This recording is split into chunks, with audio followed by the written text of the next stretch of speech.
Hey guys, good morning, नमस्कार, सुप्रभात। कैसे हैं आप लोग सब। तो फर्स्ट ग्रुप के पेपर्स आप लोगों के सारे हो चुके होंगे और यहां पर हम लोग बात करने वाले हैं आज सीए इंटर लॉ में जो हमारा इस बार का पेपर था उसके पूरे सॉल्यूशन के ऊपर। तो भाई जिन लोगों का फर्स्ट ग्रुप हो गया है वो जरूर अभी देख लेंगे और जिन लोगों का सेकंड ग्रुप भी बाकी है वो सेकंड ग्रुप कंप्लीट होने के बाद इस पूरे वीडियो को देखने वाले हैं। चलिए जी, तो हमेशा की तरह बगैर समय गवाए हम लोग बात शुरू कर देते हैं इस बार के पेपर पर। और पहला क्वेश्चन जो इस बार कंपलसरी वाला था जिसने सबको बहुत ज्यादा डरा भी दिया, घबरा भी गए सब लोग कि आखिर ये क्वेश्चन किधर से आया, क्या आया बच्चे लोगों। तो वाकई में इस बार का जो पेपर है बहुत कंसेप्ट बेस आप कह सकते हो और चीजें ऐसी जगह से निकाली है जिन पर हम लोग ज्यादा फोकस नहीं करते हैं। जैसे हमारा ये क्वेश्चन था। अब बच्चों ये वाला क्वेश्चन जब आप स्टडी मेट देखेंगे या अगर मान लीजिए आपने किसी भी फैकल्टी की बुक से पढ़ा होगा, इवन मेरी बुक से भी अगर आपने पढ़ा है, तो वहां लास्ट में जाकर के हम लोगों ने एक मैक्सिमम लिमिट के ऊपर बात किया है कि भाई कितना डिबेंचर अगर इश्यू होता है, ठीक है, तो एक सेक्शन वहां काम करता है हमारा 181C, है ना। उसकी एक लिमिट पर हम लोगों ने बात की है कि अगर उस लिमिट तक आप इश्यू करते हैं तो आपको एसआर की जरूरत नहीं है, लेकिन उससे ऊपर जाते हैं तो आपको स्पेशल रेजोल्यूशन की जरूरत पड़ेगी। तो बस वही बेस पर हमारा ये पूरा का पूरा क्वेश्चन है। तो आइए देखते हैं क्या क्वेश्चन कहता है। The board of directors of S R D limited and unlisted public company engage in the business of manufacturing of two wheeler intend to issue debenture in order to finance this project or electronic scooter manufacturing. The company seek your advice regarding maximum amount of debenture. अब ये पढ़ते ही हमारी हालत इसलिए खराब हुई क्योंकि हमने ऐसा कोई लिमिट तो पढ़ा ही नहीं कभी कि यार मैक्सिमम अमाउंट होता कितना है ना। The company has provided the following information. मैंने पूरा पेपर यहां पे सॉल्व करके लिख दिया है ताकि हमारा थोड़ा टाइम और सेव हो जाए। तो सेक्शन 71 के साथ सेक्शन 181C बच्चे लोगों यहां पे काम करेगा और ऑथोराइज कैपिटल आपको दे रखी है, सब्सक्राइब पेड अप दे रखी है, प्रीमियम दे रखा है, जनरल रिजर्व दे रखा है, पीएनएल का बैलेंस दे रखा है। कैपिटल रिजर्व जनरली इस्तेमाल होता नहीं है। फिर कुछ ऑलरेडी डिबेंचर इश्यू करके रखे हैं, कुछ लॉन्ग टर्म के आपको यहां पे इन्होंने लोन दे के रखा हुआ है, प्लस साथ में बच्चे लोगों एक शॉर्ट टर्म लोन भी हमको दे के रखा है। अब आप उस सेक्शन को जब चेक करेंगे तो उसमें क्लियर बोला हुआ है 181C के हिसाब से कि मैक्सिमम बोरोइंग हमारी जो है वो paid up capital plus premium plus reserve, यानी paid up capital plus free reserve plus premium, है ना। तो प्रीमियम हो गया और ये दो हमारे रिजर्व हो गए, जनरल रिजर्व और पीएनएल का। तो इस सारे अमाउंट को अगर ऐड कर दिया जाए बराबर से तो 1,40,00,000 हमारा यहां से यहां तक का टोटल निकल करके आ जाएगा। बराबर, एकदम क्लियर। ये हमारा हो गया capital plus reserve plus premium. अब इतना मैक्सिमम तक अगर आप करते हैं, अच्छा इसमें से ऑलरेडी जो आप लोग इश्यू कर चुके हो, जो कंपनी इश्यू कर चुकी है, वो हो गया एक तो हमारे डिबेंचर्स 30 लाख के और जो हमारा लॉन्ग टर्म लोन है आफ्टर 1 ईयर वाला ये हो गया 20 लाख का, यानी टोटल 50 लाख। अब हमने कहा कि सर इसमें ये शॉर्ट टर्म लोन क्यों नहीं लिए, तो बेटा वो सेक्शन वहां जाकर के पढ़िएगा, वहां क्लियर इंडिकेशन दे रखा है कि शॉर्ट टर्म लोन्स हमारे जो है या कैश क्रेडिट वगैरह जो है उनको इस काउंटिंग के अंदर इंक्लूड नहीं करना है, एकदम क्लियर दे रखा है। तो यानी 1,40,00,000 में से 50 लाख हम ऑलरेडी ले चुके हैं, तो हमारे पास लिमिट अब लेने की जो है वो निकल करके आ गई है 90 लाख की। तो इससे अपने को क्या समझ में आ गया, बहुत सिंपल, कि अगर 90 लाख तक के आप डिबेंचर्स इश्यू करते हैं तो कोई प्रॉब्लम नहीं है, लेकिन इससे ऊपर अगर जाना है तो हमको स्पेशल रेजोल्यूशन पास करना ही पड़ेगा। तो देखो क्वेश्चन में पूछा गया है, आपको एडवाइस करना है the amount that can raise by the company by issuing debenture and the resolution if any is required to be pass in the general meeting of the company in respect of the same. तो exactly कोई maximum limit नहीं है वैसे तो, ठीक है भाई। Maximum limit तो वाकई में जो आप सोच रहे हो वो बिल्कुल सही कि है ही नहीं, लेकिन इसका पोर्शन क्या है कि अगर इस अमाउंट से ऊपर का लेना है तो आपको एसआर पास करना पड़ेगा और इससे कम का है तो एसआर की जरूरत नहीं पड़ेगी अपने को, बस वो अपने को आंसर में देना चाहिए था। तो एकदम टेक्निकल टाइप का क्वेश्चन था, ऐसी जगह से निकाल करके दिया जो जनरली पूछी एग्जाम में आज तक नहीं गई। सेकेंड पार्ट बहुत सिंपल था। सेकंड पूछा गया बच्चों कि अगर कंपनी कन्वर्टेबल डिबेंचर इशू करना चाह रही है, तो ये तो आप बहुत स्टार्टिंग चैप्टर जब चालू करते हो उधर ही पढ़ लेते हो कि यार कन्वर्टेबल डिबेंचर्स इशू करने के लिए कंपनी को एसआर पास करना पड़ेगा, इसमें भी एसआर वाली रिक्वायरमेंट है, ये अपने को ध्यान में रखना चाहिए था। और वहां पे जो रिक्वायरमेंट है वो तो लिमिट है, अगर लिमिट से कम है तो एसआर की जरूरत नहीं है, उससे ऊपर है तो एसआर की जरूरत पड़ने वाली है, ये आप लोग ध्यान रखने वाले हैं, ठीक है। तो इस तरीके से हमारा ये क्वेश्चन कंप्लीट होगा। अब नेक्स्ट क्वेश्चन हमारा बहुत सिंपल क्वेश्चन के अंदर है बच्चों। पहले ही मैंने आपको बोला था कि 141 के क्वेश्चंस आने के बहुत चांसेस होते हैं।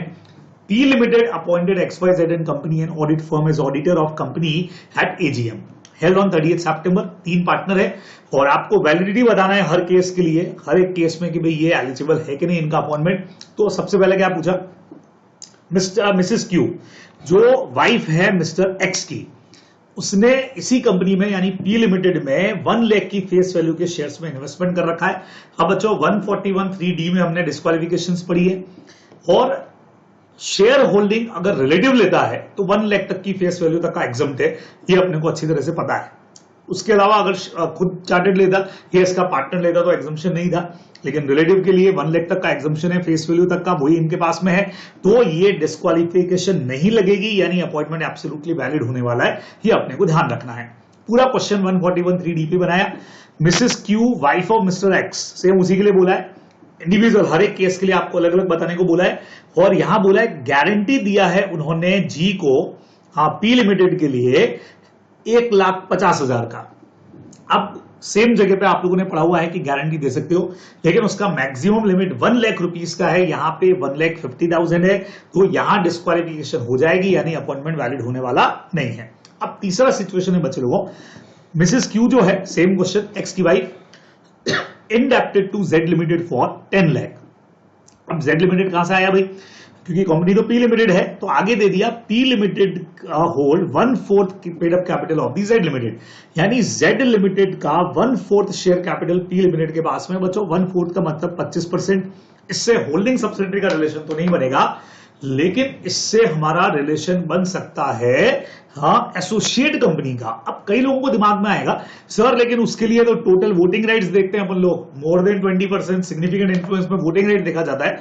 बच्चे लोगों को वोटिंग राइट कहां से निकल करके आता है, आप सबको पता है कि पोलिंग के जो वोट काउंट होते हैं, तो जितना पेड अप कैपिटल है, जब तक डीवीआर नहीं हो तो जितना पेड अप कैपिटल है उतना ही आपका टोटल वोटिंग राइट्स होता है ना, सेम ही होते हैं दोनों, जब तक डीवीआर नहीं हो।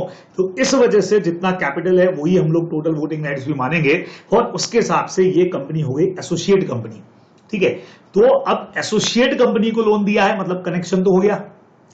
तो क्लियर हम लोग आपको बता चुका हूं मैं, ऐसा कोई भी ट्रांजैक्शन अगर आप कैश के साथ कर दे, company associate company subsidiary company holding company बराबर, तो डिस्क्वालिफिकेशन आ ही जाती है। लेकिन मैक्सिमम आप जो इनडेप्टनेस कर सकते थे वो 5 लाख की कर सकते थे, जो हमारी लिमिट है, लेकिन यहां पे 10 लाख की है, यानी लिमिट से बाहर है, यानी यहां पे भी डिस्क्वालिफिकेशन लगेगा और ये अपॉइंटमेंट वैलिड होने वाला नहीं है बराबर। तो बहुत 6 नंबर का क्वेश्चन है, हर एक पॉइंट 2-2 नंबर का है, तो बहुत इजीली इसमें आप पूरे नंबर अचीव कर सकते थे। नेक्स्ट क्वेश्चन बच्चे लोगों एक बहुत टेक्निकल टाइप का क्वेश्चन है, क्वेश्चन बहुत इजी है, बहुत सिंपल है, लेकिन बहुत टेक्निकल क्वेश्चन दे दिया। Manish a minor lost his parents in कोविड-19 pandemic due to poor financial background.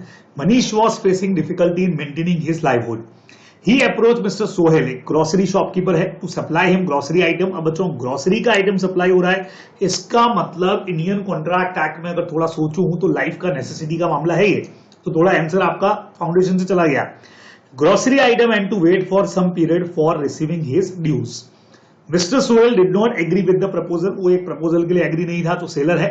But Ganesh यहाँ पे बीच में एंट्री लेता है, एक लोकल पर्सन है जो मेजर है, मेजर मतलब एज में मेजर है, agreed to provide guarantee that he would pay the dues. इतना पढ़ते समझ में आ गया कि it is a matter of guarantee है, जहां एक माइनर जो है वो बच्चे लोगों डेटर की पोजीशन पे है।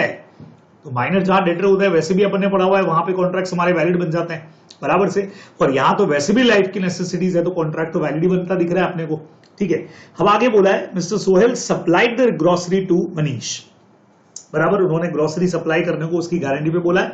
तो 3 पार्टीज आपके पास में, मनीष यहाँ पे डेटर हो गया, सोहेल जो सप्लाई कर रहा है वो क्रेडिटर हो गया, और यहां ये जो बंदा गणेश है हमारा श्योरिटी हो गया है। आफ्टर फ्यू मंथ जब मनीष यानी कि माइनर ने पे नहीं किया, तो सोहेल ने श्योरिटी से कॉन्टैक्ट किया है और श्योरिटी को बोला पैसा चुकाने के लिए बच्चे लोगों, लेकिन श्योरिटी ने पैसा देने से मना कर दिया। तो ग्राउंड्स दिए हैं। पहला ग्राउंड क्या दिया है कि भाई मेरे लिए कोई कंसिडरेशन तो यहां पे है ही नहीं, तो मैं काय को पे करूं। सेकंड नंबर उसने बोला कि मनीष एक माइनर है और माइनर के एग्रीमेंट्स हमेशा वॉइड होते हैं, सो मेरा गारंटी भी नॉट वैलिड है। बच्चे लोगों 2 सेक्शन का रेफरेंस, स्टार्टिंग चैप्टर चालू करते ही जब गारंटी आप पढ़ना शुरू करते हैं तो अगले ही बारे में अपने पास आ जाता है बात 127 का, जहां क्लियर बोला हुआ है कि यहां पे जो कंसिडरेशन डेटर का है वो श्योरिटी का मान लिया जाता है, अलग से कोई कंसिडरेशन उसके लिए नहीं है। तो आप ये तो कह ही नहीं सकते कि कंसिडरेशन नहीं है ना। सेकंड नंबर, चूंकि गारंटी का कॉन्ट्रैक्ट है और भले ही बीच वाला माइनर है, लेकिन आपका गारंटी कॉन्ट्रैक्ट तो वैलिड ही रहने वाला है। तो क्वेश्चन में क्या पूछा, गणेश का जो आर्ग्यू है वो एक्सेप्टेबल है क्या, नहीं होने वाला है भाई, बिल्कुल भी एक्सेप्टेबल नहीं होने वाला है, आपने को ध्यान में रखना है। फिर आपसे पूछा विल योर आंसर डिफर, अगर दोनों ही डेटर और श्योरिटी दोनों ही माइनर होते तो बच्चे लोगों ऐसे में दोनों की ही रेस्पॉन्सिबिलिटी वैसे तो नहीं बनती क्योंकि दोनों ही माइनर है। लेकिन यहां प्रॉब्लम क्या हो गई है कि ये मैटर लाइफ की नेसेसिटीज का है बच्चे लोगों। सेक्शन 11 में अपन ने पढ़ा है कि माइनर में वैसे तो कॉन्ट्रा का कैपेसिटी नहीं है, लेकिन लाइफ की नेसेसिटीज के लिए उसका प्रॉपर्टी विल बी रेस्पॉन्सिबल। तो यहां डेटर तो रेस्पॉन्सिबल इस बार होने वाला है, लेकिन श्योरिटी रेस्पॉन्सिबल नहीं होगा। अगर वो माइनर है तो श्योरिटी माइनर श्योरिटी की जगह पे आ ही नहीं सकता है। अपने को पता है एग्रीमेंट बिकम्स वॉइड, ये अपने को मेनली आंसर में ध्यान में रखना चाहिए था। तो मेरे हिसाब से अकॉर्डिंग मी ये ग्रोसरी वाला जो पॉइंट है ये लाइफ की नेसेसरीज में डालेगा आईसीआई। जब इनके आंसर्स आएंगे तब आपको और पता लग जाएगा और उस हिसाब से हम यहां डेटर को रेस्पॉन्सिबल करने वाले हैं। ठीक है, तो अकॉर्डिंग भी ये लाइफ के नेसेसरी के अंदर आना चाहिए। हाँ, लाइफ का नेसेसरी नहीं होता तो इस केस में दोनों ही रेस्पॉन्सिबल फिर नहीं होते, अपने को ध्यान में रखना था। चलिए जी आगे बढ़े। नेक्स्ट पॉइंट हमारे पास में आता है बच्चे लोगों, mister A made enrolment of bills of exchange 50,000 का टू मिस्टर बी, लेकिन बी को डिलीवर होता उससे पहले to B mister A passed away. Mr. S, son of Mr. A, who was only legal heir of the A, approached Mr. B and informed him about his father death. Death के बारे में उसने बताया। ठीक है, now ये जो S है जो उसका लीगल हेयर है बराबर, ये willing to complete the instrument which was executed by his deceased father, कि मैं कंप्लीट कर देता हूं इसको। तो रिलेवेंट प्रोविजन के हिसाब से आपको बोला है क्या ये कंप्लीट कर सकता है क्या बच्चों, डायरेक्ट क्वेश्चन है, डायरेक्ट क्वेश्चन है। सेक्शन नंबर 57 चेक करिएगा सब लोग। देखिए कई सारे सेक्शंस कोर्स से कट गए थे, उनमें एक हमारा लीगल हेयर वाला भी था लेकिन ये वाला नहीं था, ध्यान रखिएगा। तो सेक्शन 27 वगैरह की बात नहीं हो रही है यहाँ पे, आप चेक करिएगा अपनी बुक में जिधर से भी आप पढ़ रहे हो, सेक्शन 57 कोर्स के अंदर ही है। कुछ मैसेजेस मेरे पास में थे कि सर ये सेक्शन तो कट गया था ना, हट गया था कोर्स से, ये वाला सेक्शन नहीं हटा था बच्चे लोगों।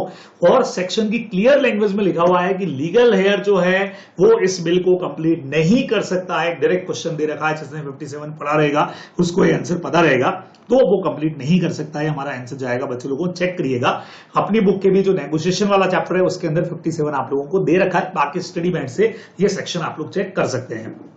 चलिए आगे बढ़ते हैं, सेकंड क्वेश्चन के फर्स्ट पार्ट पे चलते हैं बच्चे लोगों। T S T company limited equity share capital 10,000 है at the rate of 10 each. The company has received a request from A and B, जिनके पास होल्डिंग है 1500 शेयर इक्विटी शेयर। अच्छा, ए और बी ईच होल्डिंग, दोनों के पास 1500 to call E G M to remove MD of the company who has been found to be involved in some malpractices। कुछ malpractices कर रहा था, गड़बड़ियां कर रहा था, इस वजह से उसको हटाना चाहते हैं। कंपनी ने मीटिंग कॉल नहीं की, बच्चे लोगों को सीधा है रिक्वेस्ट गई है। सेक्शन नंबर 100 ईजीएम का सेक्शन हमारा लगता है 10% शेयर होल्डिंग वाले जो लोग हैं वो ये अप्लाई कर सकते हैं, जिनके पास में वो अप्लाई कर सकते हैं। ए और बी जो है इनके पास 1500 3000 शेयर हैं और टोटल शेयर हमारे 10,000 है बच्चे लोगों। तो हो गया वैसे भी 30%, नंबर ऑफ शेयर में करो चाहे वैल्यू में करो एक ही बात है, तो बिल्कुल ही अप्लाई कर सकते हैं। इनके अप्लाई करने के बाद आपको पूरा प्रोविजन लिखना है, company have to call within 45 days. और अगर कंपनी 45 डेज में कॉल नहीं करती है तो फिर एप्लीकेशन की डेट से 3 महीने के अंदर ये खुद ही कॉल कर लेंगे। तो request is desired to call by themself, बिल्कुल कर सकते हैं भाई। वो पूरा प्रोविजन आप लोगों को लिखना है कि 3 महीने के अंदर कॉल मीटिंग को कॉल कर लेंगे, वो आप लोग ध्यान में रखने वाले हैं। ठीक है, क्लियर। नेक्स्ट पे चलो। हाँ, company has accumulated free reserve of 75 lakh का बच्चों फ्री रिजर्व है ड्यूरिंग लास्ट 5 ईयर के अंदर। It has not declare any dividend during these years. पिछले 5 सालों में कंपनी ने कोई डिविडेंड डिक्लेयर नहीं किया है।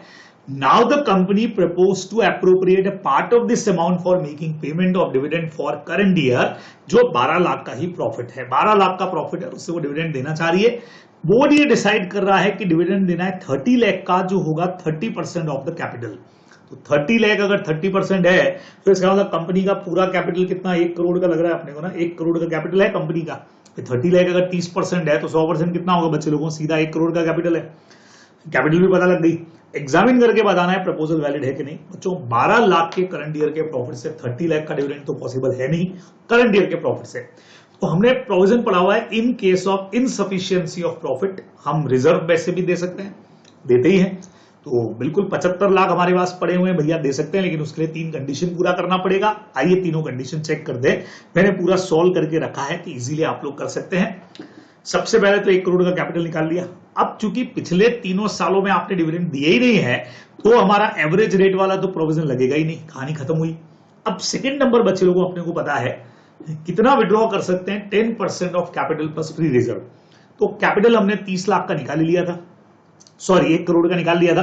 रिजर्व 75 के पड़े हैं, तो 1 करोड़ 75 का अगर 12% करेंगे बच्चे लोगों, सॉरी कितना परसेंट था, 10% अगर हमने कर लिया, ये देखिए 10%, ठीक है। तो अगर इसका 10% हमने किया तो सीधा सीधा निकल करके आ गया 17.5 लाख बराबर। अब 17.5 तो हमारे पास रिजर्व का पड़ा ही है, मतलब रिजर्व में से अपन इस्तेमाल कर सकते हैं। 12 लाख करंट ईयर का अगर इस्तेमाल करें तो टोटल 29.5 लाख हमारे पास प्रॉफिट हो गया, जिसका हम इस्तेमाल जो है वो कर सकते हैं, है ना। भाई ये तो रिजर्व में से कितना यूज कर सकते हैं वो निकल करके आया, प्लस 12 लाख हमारे पास करंट ईयर का प्रॉफिट भी तो पड़ा है। जैसे लॉस लेस करते हैं वैसे प्रॉफिट ऐड करेंगे, तो 29.5 हम इस्तेमाल कर सकते हैं। तो 30 लाख तो देना परमिसिबल नहीं लग रहा है, लेकिन एक लिमिट और है, वो भी चेक करो। विड्रॉ करने के बाद में 15%, कैपिटल के 15% के बराबर बचना चाहिए। तो कैपिटल 1 करोड़ का 15%, 15 लाख बैलेंस मेंटेन करना है। तो आपके पास 75 लाख पड़े हैं, उसमें से 15 मेंटेन करते हो, मतलब 60 लाख का आप यूज कर सकते हो मैक्सिमम। तो कंडीशन के हिसाब से तो सब सही है, लेकिन 30 लाख का हम नहीं दे पाएंगे, बिकॉज हमारा मैक्सिमम लिमिट ही कितना निकल के आ रहा है बच्चे लोगों, 29.5। तो उससे ज्यादा का डिविडेंड देना परमिसिबल नहीं होगा, ये अपने को आंसर में लिखना चाहिए था, ठीक है। तो सेक्शन 123 मैंने आपको इंपॉर्टेंट क्वेश्चन में भी दिया था कि 123 से क्वेश्चन बनने के चांसेस होंगे। चलिए नेक्स्ट पे आते हैं बच्चों। Mister X owes mister Y 50,000. He afterward appoint Mr. Y as his agent to sell his flat in Bangalore after paying himself. What is due to him? Hand over the balance to Mr. X. बहुत सीधा सीधा question है। 50,000 रुपये मांगता है, Y को अपना agent appoint किया, उसको बोला भैया घर बेच देना और उसमें से अपना पैसा रिकवर करके बाकी का मुझे दे देना बच्चे लोगों। इररिवोकेबल एजेंसी भी मैंने कही थी इंपॉर्टेंट क्वेश्चंस के अंदर कि भैया आने के चांसेस हो सकते हैं बराबर। तो अच्छा पॉइंट होता है कई बार, हालांकि अनप्रेडिक्टेबल क्वेश्चंस बहुत हैं इस बार हमारे पास में, लेकिन कुछ चीजें ऐसी हैं जो ऐसा लगता है कि आ सकती है। उनमें ये वाला पॉइंट भी हमारा कवर था बच्चे लोगों। सेक्शन 202 काम करता है यहां पे, जहां अच्छा वो अपना वो पॉइंट हो गया बच्चों, इररिवोकेबल और एजेंसी कपल विद इंटरेस्ट। तो यहाँ पे डायरेक्ट क्वेश्चन है, ये तो इसका खुद का इंटरेस्ट जुड़ा हुआ है वाई का, इसलिए एक्स उसका एजेंसी रिवोक नहीं कर सकता है, ये अपने को ध्यान में रखना चाहिए था। नेक्स्ट क्वेश्चन पे आते हैं, एकदम डायरेक्ट क्वेश्चन था। और इसमें क्या दिक्कत हुई, सब लोग को लगा कि जो ग्रेस पीरियड का टाइम है बच्चे लोगों वो सिर्फ बिल्स ऑफ एक्सचेंज में मिलता है, क्योंकि आपने उसी के क्वेश्चन करते हो अकाउंट्स में। बच्चे लोगों वहां पे क्लियर बोला हुआ है नेगोशिएबल इंस्ट्रूमेंट में आपको 3 दिन का ग्रेस मिलता है। अच्छा चेक में क्यों नहीं मिलता, ये चेक हमेशा ऑन डिमांड होता है, तो उसमें तो ग्रेस पीरियड का सवाल ही नहीं है। लेकिन प्रमोजरी नोट हो या बिल्स ऑफ एक्सचेंज हो, दोनों में आपको ग्रेस पीरियड तो मिलेगा। तो यही एक चीज को लेकर के सबके डाउट थे कि सर हमसे हो तो गया था, सीधा बोला आफ्टर साइड का बिल है, और जिस दिन साइड के लिए प्रेजेंट किया वो 4th में है, तो 4th में से अपने को 100 डेज कैलकुलेट करने थे, प्लस 3 दिन का ग्रेस पीरियड जोड़ना था। तो एक बार कैलकुलेशन करके देखिएगा। मेरे हिसाब से जो डेट्स आई थी 27, 30 और 31, 27 दिन हमने ले लिए थे। 5 तारीख से शुरू करेंगे तो मई के हो गए थे, फिर जून के और जुलाई के दिन हो गए हमारे पास 88 टोटल। तो 88 डेज अगर निकाल दो तो 12 दिन बचेंगे, तो अगस्त का 12 हो गया बच्चे लोगों। 3 दिन ग्रेस पीरियड ऐड करते हैं तो 15 अगस्त होना चाहिए। 15 अगस्त चूंकि नेशनल हॉलीडे रहता है, तो हमारा आंसर जो है वो 14 अगस्त पे जाना चाहिए। तो ये आंसर आप लोग देखेंगे, कैलकुलेशन करके एक बार वापस से चेक कर लीजिएगा। करना कैसे है, 4th में से आपको काउंट करना है, मतलब 4th को एक्सक्लूड करके 5 से काउंट करोगे। 100 डेज प्लस 3 दिन का ग्रेस पीरियड पक्के से ऐड करना है बच्चे लोगों। 3 दिन का ग्रेस पीरियड ऐड करोगे पक्के से, ये आप लोग ध्यान में रखने वाले हैं, ठीक है। देखिएगा आप स्टडी मैट उठा के देखिए, बुक उठा करके देखिए, ऐसा कहीं नहीं लिखा है नेगोशिएबल इंस्ट्रूमेंट में ग्रेस पीरियड 3 दिन का होता है, ये नहीं बोला है कि बिल्स ऑफ एक्सचेंज में होता है बराबर। चलिए जी, तो ये आपका सेकंड क्वेश्चन था। थर्ड क्वेश्चन बच्चों एकदम डायरेक्ट क्वेश्चन, सेक्शन उठा करके देखना आपको आंसर मिल जाएगा। ये भी क्वेश्चन लकीली मैंने जो एक लिस्ट दी थी आप लोगों को कि इस चैप्टर से, सेकंड चैप्टर से टाइप्स ऑफ कंपनीज में से कौन कौन से सेक्शन इंपॉर्टेंट है, उसमें लिस्टेड कंपनी भी था बराबर से, क्योंकि अमेंडेड था। तो ऐसा कोई नहीं है कि भाई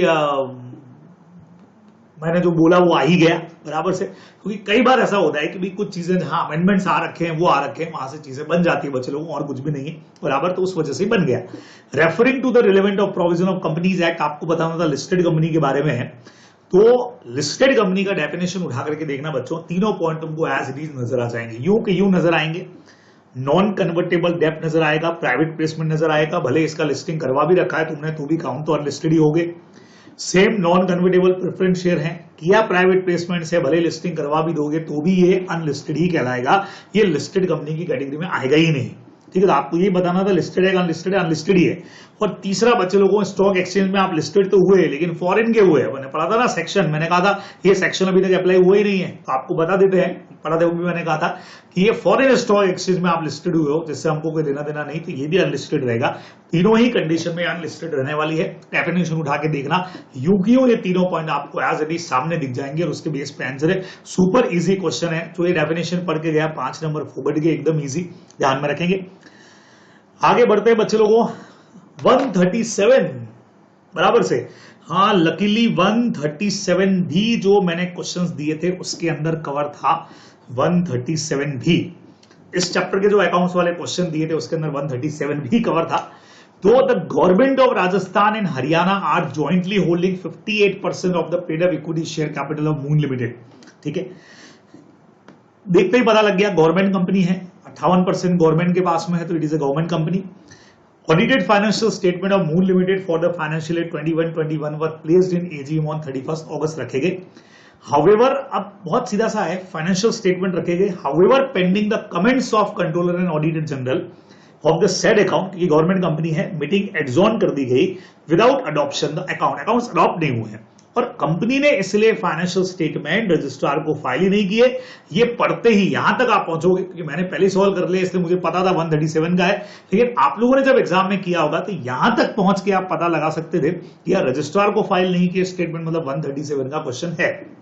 अब क्लियर बोला हुआ है सेक्शन में, अनअडॉप्टेड फाइनेंशियल स्टेटमेंट भी हो तो भी एजीएम के डेट से आपको 30 डेज के अंदर इसको एक बार, हाँ प्रोविजनल डेज के ऊपर आरओसी को सबमिट करना चाहिए था, जो इन्होंने नहीं किया। तो 137 में जो पेनल्टी दे रखी है 137(3) में वो लगने वाली है, पेनल्टी आपको इसमें लिखनी पड़ेगी। ठीक है, आगे क्या बोला है, Therefore the company did not file afterward, बाद में जब कैग के सारे कमेंट्स आ गए, एडजॉर्न जनरल मीटिंग इनकी 5 तारीख को हो गई। अब रूल ये कहता है कि एडजॉर्न जनरल मीटिंग में जब अडॉप्ट होंगे वहां से फिर आप 30 दिन में मेन आपको जो भेजना है वो भेज दो, वहां से भी 30 दिन की रिक्वायरमेंट है। तो 5 को मीटिंग हुई है और कंपनी ने कब भेज दिया भाई, देखें कुछ डेट दे रखी है क्या, अकाउंट्स अडॉप्ट हो गए और देर आफ्टर इन्होंने 25 अक्टूबर को भेज दिए बच्चे लोगों को, बिल्कुल 30 दिन के अंदर अंदर ही भेज दिए गए हैं, 30 दिन के अंदर इन्होंने तो भेज दिए। तो यहां तो कंपनी ने जो किया एब्सोल्युटली सही किया, बिल्कुल वैलिड प्रोविजन किया, तो ये तो सेकंड स्टेप तो सही किया, लेकिन पहले वाले में कंपनी ने गलती कर दी, उसकी पेनल्टी लगने वाली है, ये आपको ध्यान में रखना। 5 मार्क का एकदम सुपर हिट क्वेश्चन, सिंपल सा क्वेश्चन था, आप लोग कर सकते थे। चलिए जी, तो नेक्स्ट पे चलते हैं बच्चे लोग। हाँ, ये वाला क्वेश्चन हो गया कि आपको बताना है क्या इसकी रिक्वायरमेंट से, तो आपने पूरी की पूरी लिख दी। नेक्स्ट पे आता हूं बच्चे लोगों, अब ये जो क्वेश्चन हमारा आया है ये एकदम अनएक्सपेक्टेड है बच्चों, बिल्कुल अनएक्सपेक्टेड है। मैंने भी जो एनआईए के क्वेश्चंस दिए थे उनमें ये क्वेश्चन शामिल नहीं थे बराबर, और बिल्कुल डिफरेंट टाइप का क्वेश्चन है। खास करके इसमें नोटिस ऑफ डिसऑनर में 94-97 का यूज बहुत ज्यादा होने वाला है। अब bills of exchange was drawn by G on mister H, bills of exchange लिखा 50,000 का, value of goods purchase by mister H from mister G. ठीक है भैया, बराबर है। तो जी ने एक बिल ड्रॉ किया है, जी नहीं किया ना, ड्रॉन बाय जी, एच से उसने कुछ गुड्स परचेज किए थे और एच ने उसको एक्सेप्ट कर दिया है और वापस जी को दे दिया है। ठीक है, सिंपल सी बात है। तो एच से एक्सेप्ट होकर के जी के पास इसमें वापस बिल आ गया है और मिस्टर जी ने उसको आगे हैंडओवर कर दिया है मिस्टर के को।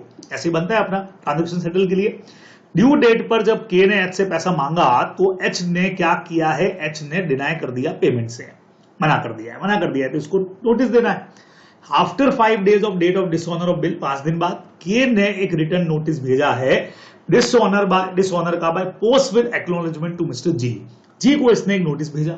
जब आप सेक्शन पढ़ोगे तो ये नोटिस ओरल भी हो सकता है, रिटर्न भी हो सकता है, कैसे भी हो सकता है, लेकिन इसने तो बाकायदा पोस्ट से भेजा है। लेकिन इसको ये नहीं पता कि जी की डेथ हो चुकी है। बच्चे लोगों, सेक्शन 97 में क्लियर बोला हुआ है कि अगर आप नहीं जानते हैं कि इस पर्सन की डेथ हो गई है जी की और आपने नोटिस भेज दिया है तो भी वो नोटिस एब्सोल्युटली वैलिड ही माना जाएगा। आपको पता है ना भाई कि नोटिस तो ये ऐसी सिचुएशन है जो कंट्रोल के बाहर की, आपको पता नहीं है तो ऐसे में ये नोटिस एब्सोल्युटली वैलिड रहेगा। ठीक है, तो उसको नहीं पता है कि G had passed away 1 day back after 1 month. K ने जब अपना अमाउंट एल से क्लेम किया, एल कौन है भैया, जो सन है मिस्टर जी का, है ना, ओनली लीगल हेयर है। तो एल ने ये बोला कि नोटिस ऑफ डिसऑनर वॉज उसको नहीं मिला, नहीं he had receive the notice of dishonour which was send by mister K addressing to his father कि भैया तो आपने पापा को भेजा था, तो मैं थोड़ी लायबल हूं, he is not liable for the amount of the bill. अब प्रैक्टिकली हम यहां पे जो कहना चाह रहे हैं, लीगल हेयर को पर्सनली लायबल नहीं कर रहे हैं भाई, मरने वाले के प्रॉपर्टी से पैसा जाएगा, उस रेफरेंस में बोला गया, ध्यान रखिएगा। तो क्या एल का यहां आर्ग्यूमेंट काम करेगा, क्या नहीं करेगा बच्चे लोगों? सेक्शन 94 और 97 का क्लबिंग यहां पे आने वाला है, और वो कहता है कि एल का यहां आर्ग्यू काम करने वाला नहीं है, बिकॉज अगर किसी पर्सन की डेथ हो गई है, नहीं पता उसके एड्रेस पर भेज दिया गया है, तो बिल्कुल वो नोटिस वैलिड होगा और इसके लीगल हेड से हम ये रिकवर करेंगे, मतलब मरने वाले की प्रॉपर्टी से रिकवर करेंगे, ये एक्सेप्टेबल नहीं है। Would your answer differ? अगर एल ये आर्ग्यू करता कि इवन दो ये रिसीव द नोटिस कि हाँ मुझे मिला, लेकिन वो तो मेरे फादर के नाम का था, इसलिए मैं यहां पे रिस्पॉन्सिबल नहीं हूं, जी नहीं, प्रैक्टिकली ये आर्ग्यू भी उसका काम करने वाला नहीं है, क्योंकि इससे अलग लॉ ने इस बारे में डायरेक्टली कुछ नहीं लिखा है कि भाई वहां भेजा तो एड्रेसिंग किसका होना चाहिए, हाँ लीगल हेयर का होना चाहिए या मरने वाले का होना चाहिए, उसको तो पता ही नहीं है मरने वाले का, तो उसी के नाम से अगर भेजा है तो यहां पे भी अकॉर्डिंग मी वो रिस्पॉन्सिबल होना चाहिए बराबर से, क्योंकि लॉ में इसमें कुछ ऐसा डायरेक्ट पॉइंट इसके अंदर नहीं दे रखा है, तो उस हिसाब से वही 97 का अगर मैं आर्ग्यू लेकर के चलूं तो यहां पे भी लीगल हेयर का रिस्पॉन्सिबिलिटी बनना चाहिए, ये अपने को ध्यान में रखना है, ठीक है। नेक्स्ट बच्चों डायरेक्ट क्वेश्चन है, ग्रामेटिकल और लॉजिकल इंटरप्रिटेशन के बारे में बात करनी थी, तो डायरेक्ट क्वेश्चन आ गया, ये तो सीधा सीधा सा है, ठीक है। ग्रामेटिकल वाला पॉइंट मैंने उसमें दिया था, लिटरल इंटरप्रिटेशन जो मैंने बोला था कि लिटरल पे क्वेश्चन बनने के चांसेस हैं, तो यहाँ पे लिटरल पे क्वेश्चन बना हुआ है, दे रखा है इन्होंने बराबर। चलिए नेक्स्ट में आता है बच्चे लोगों फोर्थ का ए नंबर क्वेश्चन, क्या कहता है? Ankita limited authorise capital 10 lakh equity share of face value 100 each. Some of the shareholders expressed their opinion in the annual general meeting that is very difficult for them to trade in the shares of company in the stock market and requested the company to reduce the face value of 10 each. ठीक है भाई, share holder ने बोला है कि भाई 10 lakh share है, 100 रुपए का एक है, मार्केट में थोड़ा डिफिकल्टी है, तो फेस वैल्यू 10 करके शेयर का नंबर 1 करोड़ कर दिया जाए। सेक्शन 61 बच्चे लोगों को बहुत सीधा सा है, सब डिवीजन आप कर सकते हैं, जहां पे प्राइस कम करके नंबर ऑफ शेयर आप बढ़ा दें तो बिल्कुल परमिसिबल है। तो रिक्वेस्ट इनकी कंसिडरेबल है क्या? इफ सो मतलब हाँ, तो कैसे करेगी? 61 को फॉलो करो, उसमें कोई रेजोल्यूशन अलग से दे नहीं रखा है, तो ओआर पास करके हम ये काम बिल्कुल कर सकते हैं बच्चों। 61 वाला सेक्शन से अपने को ये आंसर लिखना चाहिए था। ऑल्टरेशन इन शेयर कैपिटल, ठीक है, क्लियर दे दिया है, ऑल्टर कर सकते हैं। नेक्स्ट पे आ जाए, डायरेक्ट क्वेश्चन है ये, तो वो वाला बढ़िया क्वेश्चन अगेन से, जिन्होंने ढंग से पढ़ा है, थोड़ा घुस के पढ़ा है, वही ये क्वेश्चन कर पाएंगे, नहीं तो नहीं कर पाएंगे। Perfect limited company raise the secure deposit of 100 crore on 30 June from the public on interest 12% per annum, जो रीपेबल होना है after 3 year. Charges has been created within prescribe time in favour of trustee of depositor. देखने में charge का question लग रहा है, लेकिन डिपॉजिटर का है। The deposit taking following assets, ये एसेट्स बच्चे लोगों सिक्योर करिए, land and building, plant and machinery, factory shade, trademark and goodwill. आपको बताना है ये चार्ज वैलिड है कि नहीं है according companies acceptance of deposit rules 2014, और यहीं पे आपको इसका आंसर भी मिलेगा। सबसे पहले तो ये समझे, क्लियर बोला हुआ है, loan amount plus interest amount को आप सिक्योर करते हैं, लोन का अमाउंट तो 100 करोड़ हो गया, 100 करोड़ पे साल का 12% यानी कि 12 करोड़ का 1 साल का इंटरेस्ट है बच्चों, और 3 साल में रीपे है, तो करीब 36 करोड़ का इंटरेस्ट हो गया। तो टोटल अमाउंट होता है बच्चों 136 करोड़ का, प्रिंसिपल और इंटरेस्ट मिला करके जिसको सिक्योर करना है। अब अगर आप ये रूल्स पढ़ोगे, जहां पे मैंने ये पॉइंट दे रखा है सिक्योरिटी वाला, तो वहां क्लियर दे रखा है जो हमारी इंटेंजिबल एसेट है वो कभी भी सिक्योरिटी पे नहीं रखी जाती है। तो सिर्फ ये 60, 20 और 20 यानी 100 करोड़ की एसेट ऐसी हैं जो सिक्योरिटी पे रखी जा सकती है, ट्रेडमार्क और गुडविल तो इस्तेमाल होंगी नहीं। अब 136 करोड़ के बदले में आप खाली 100 करोड़ का ही अगर चार्ज कर रहे हो तो ठीक है, चार्ज तो किया, लेकिन दिक्कत क्या है, अब अगर आपको याद हो तो ऐसा एमसीक्यू भी था, इस अमाउंट के बराबर अगर आपने चार्ज नहीं किया है पूरा, यानी पार्टली चार्ज हो गया, पार्टली सिक्योर्ड हो गया, तो पार्टली सिक्योर्ड को अनसिक्योर्ड ही माना जाता है। आप जाके चेक कर सकते हैं, ये प्रोविजन एग्जैक्टली बुक्स में दे रखा है, अपनी बुक में भी दे रखा है, प्लस आपने जहां से भी पढ़ा होगा सबकी बुक्स में होगा, स्टडी मैट के अंदर दे रखा है। ये अनसिक्योर्ड की तरह से काउंट होगा। क्यों काउंट होगा? रीजन एकदम क्लियर है बच्चे लोगों, क्योंकि यहां पे पूरा अमाउंट वहां बहुत क्लियर दे रखा है आप लोगों को कि अगर पूरा सिक्योर, अगर फुल्ली सिक्योर नहीं है, पार्टली सिक्योर है, तो एक आध एमसीक्यू भी अपन ने किया था इस तरह का, मुझे याद है, तो उसको अपने को अनसिक्योर्ड ही मान करके चलना पड़ेगा। तो वही इसके आंसर के अंदर जाने वाला है। तो वो पॉइंट अगर पढ़ा रहेगा तो हम आंसर को लिख पाएंगे, ध्यान रखेंगे, ठीक है। तो डिपॉजिट में से क्वेश्चन बनता ही है। नेक्स्ट क्वेश्चन बच्चे लोगों, कोइंसिडेंटली ये भी मैंने इंपॉर्टेंट के अंदर बताया था, सेक्शन नंबर 27 का क्वेश्चन है, ये मैंने कर लिया है, पढ़ लिया, इसलिए मुझे पता है, आप लोगों को भी ध्यान में आ गया होगा। और mister A landlord staying in Delhi return rented his flat to of Bengaluru to mister B. Tenant को 20,000 रुपया महीना पर दिया है to be paid annually. Agreement was made between them कि टेंडेंसी पीरियड के अंदर अगर ये चाहता है फ्लैट को वैकेट करवाना तो 1 महीने का नोटिस देगा। 8 मंथ्स के बाद में मिस्टर ए ने बी को वैकेट करने का एक नोटिस रजिस्टर्ड पोस्ट से भेज दिया है बच्चों, जो उसकी वाइफ ने एक्सेप्ट करने से मना कर दिया है और उसने घर खाली करने से मना कर दिया कि नोटिस मिला ही नहीं। अब आपको जनरल क्लॉजेज एक्ट के हिसाब से इसका आंसर देना है बच्चों। सेक्शन 27 काम करता है, मैंने बराबर से दिया था ये कि आ सकता है।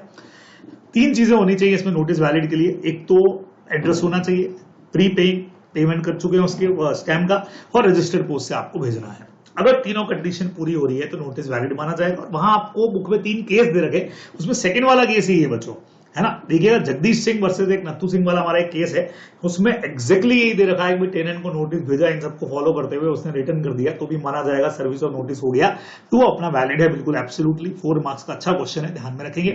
अगला क्वेश्चन बच्चों डायरेक्ट है, एग्जिस्टिंग जनरलीज अपने को बतानी थी, तो डायरेक्ट अपना क्वेश्चन बनता है इसके ऊपर कि वो केस बताने जहां पे रूल अप्लाई नहीं करता है, तो पॉइंट्स दे रखे हैं इसके कि कहां कहां अप्लाई नहीं करता है, वो अपने को लिख देने चाहिए थे।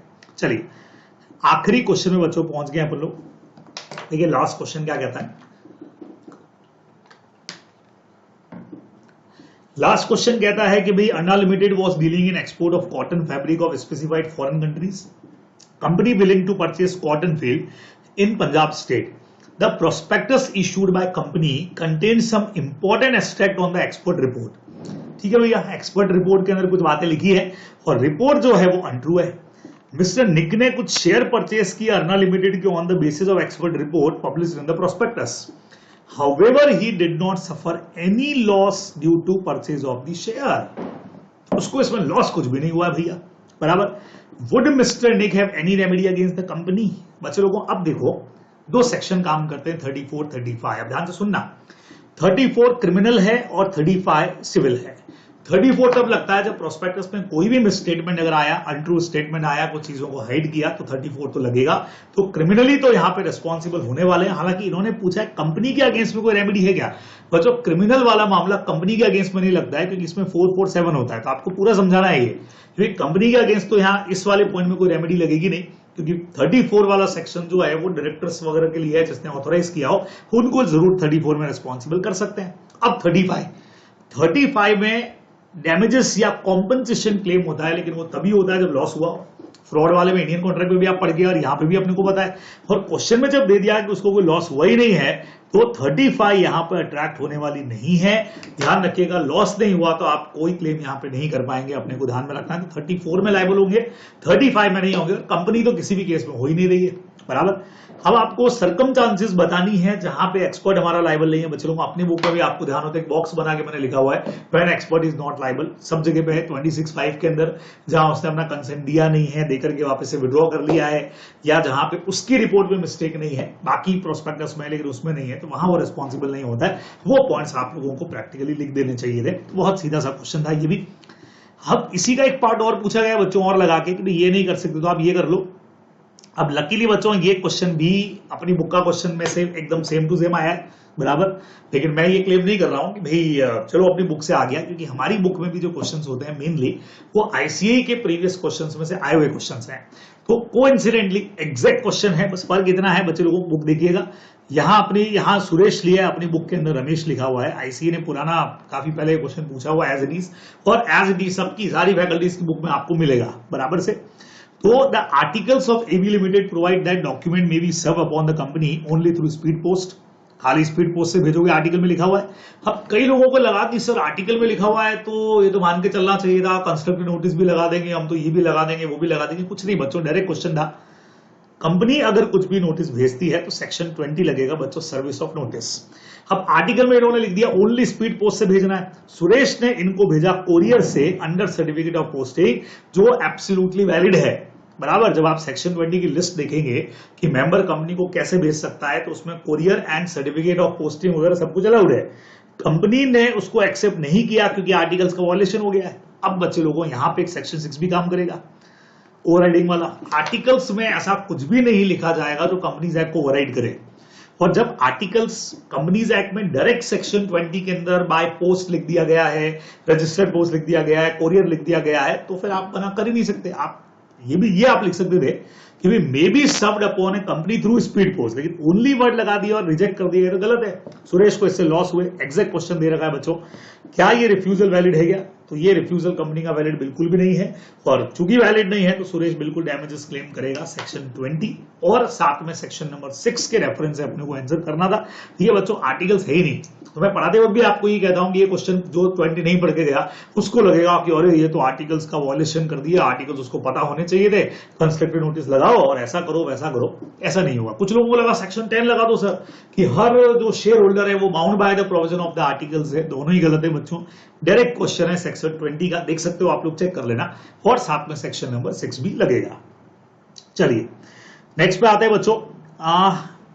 Nivedita Limited hypothecated its plan to nationalize bank and avail a term loan. Company registered the charge. अब बढ़िया क्वेश्चन बच्चों, फिर से बोलना पड़ेगा मुझे कि लिस्ट में देखिएगा मैंने सेक्शन 82 को भी इंपॉर्टेंट क्वेश्चन की लिस्ट में डाला था, सेटिस्फेक्शन ऑफ द चार्ज। ठीक है, तो कंपनी लॉ में जनरली जो इंपॉर्टेंट मैंने बताए थे वो, और एक आध कॉन्ट्रैक्ट का भी जो बताया था, इररिवोकेबल एजेंसी का, वो काम आ गया बराबर से। कई बार होता है किस्मत साथ दे जाती है तो कुछ चीजें काम आ जाती है, तो वैसे ही ये काम आ गया बराबर से। क्योंकि पिछली बार की आरटीपीज एमटीपीज देखी थी, उनके बेस पे एनालिसिस था, तो कुछ आइडिया लग गया कि शायद ये क्वेश्चन बन सकते हैं, और लकीली बन भी गए। तो the company register the charge with the register of company. ठीक है, company settle a term loan, company ने पूरा पैसा चुका दिया है। कंपनी ने बैंक को रिक्वेस्ट किया है कि सर एक लेटर दे दो कंफर्मिंग का सेटलमेंट ऑफ लोन के लिए, लेकिन बैंक ने रिस्पॉन्ड नहीं किया है। तो आपसे पूछा है कि भी बताओ ये जो सेटिस्फेक्शन ऑफ चार्ज को रजिस्टर कराने के क्या तरीके हैं, ये सब बताने। बच्चे लोगों को 82 में बहुत क्लियर दे रखा है, 30 डेज का अपने पास में टाइमिंग है जब भी आप सेटिस्फेक्शन कर देते हो, और वैसे टाइम बढ़कर के 300 दिन भी हो सकता है, एडिशनल फीस लगेगी, फिर वो उसको इंफॉर्मेशन भेजेंगे, 14 डेज का रिप्लाई वाला पूरा पॉइंट है, सेक्शन 82 लगेगा इसके अंदर। 5 नंबर का क्वेश्चन है, बहुत आराम से सेक्शन 82 से हो जाएगा। तो जरूर आप लोग ये पढ़ के गए होंगे, इंपॉर्टेंट क्वेश्चन की लिस्ट में भी था, और अच्छा सेक्शन है तो ये जरूर आपने कर लिया होगा। चलिए आखिरी 2 question. Karthik took his AC to Pratik electrician for repair. Even after numerous follow-up by Karthik, Pratik didn't return the AC in reasonable time even after repair. मांगने के बाद भी नहीं दिया, और उसके बाद प्रतीक जो है उसकी इलेक्ट्रॉनिक शॉप में आग लगी और वो AC डिस्ट्रॉय हो गया। अब ये कहीं इंपॉर्टेंट बताने की जरूरत भी नहीं थी बच्चे लोगों, क्योंकि जिसने भी बेलमेंट अगर पढ़ा है तो ये वाला चीज जरूर पढ़ा होगा कि भैया जैसे ही पर्पस पूरा हो, बिली का ड्यूटी बनता है कि गुड्स को टाइमली रिटर्न करोगे, 160 में लिखा हुआ है, और नहीं टाइमली रिटर्न किया और गुड्स में लॉस हुआ तो 161 में डैमेजेस जाएंगी। आपको याद है अम्ब्रेला वाला एक क्वेश्चन किया था अपन लोगों ने कि भाई 2 दिन के लिए अम्ब्रेला लिया था, 7 दिन के लिए रख लिया बराबर, फिर वापस देने गया, लॉस्ट हो गया, तो टाइम से ऊपर आप निकल गए मतलब रिस्पॉन्सिबल हो। सेम क्वेश्चन वो रिपेयरिंग वाला पड़ा था, कार रिपेयरिंग के लिए दिया, बार बार याद दिलाने के बाद भी कार रिटर्न नहीं की उसने, और इधर शोरूम में आग लग गई उसके जो भी मैकेनिक जो था उसके यहाँ पे, तो यहाँ पे बिली की रिस्पॉन्सिबिलिटी बनेगी। तो सेम पॉइंट यहाँ पे भी लगने वाला है बच्चे लोगों, तो 160 और 161 से आंसर जाएगा।